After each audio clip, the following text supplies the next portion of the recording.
Praise the lord. ఈ సమయమున దేవుడు నీతోనే మాట్లాడుతున్నాడు.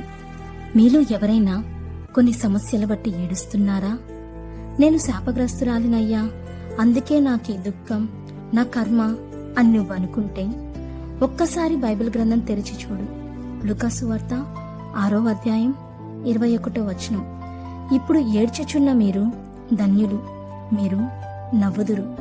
ఈ మాట ద్వారా దేవుడు నిన్ను ధైర్యపరుస్తున్నాడు. సాయంకాలం ఏడుపు వచ్చే రాత్రంతా ఉండినా ఉదయమున నా దేవుడు నాకు సంతోషం కలగచేయబోతున్నాడు. ఈ రోజున నువ్వు ఏడుస్తున్నావు నిజమే, కానీ నీ ఏడుపు శాశ్వత కాలం ఉండదు. త్వరలో నీ నోటి నిండా నవ్వుండబోతుంది అని దేవుని స్తుతించు. ఒక్కసారి నీ జీవితం గురించి ఆలోచించు. సంవత్సరం ఆఖరి నెలలో నువ్వున్నావు.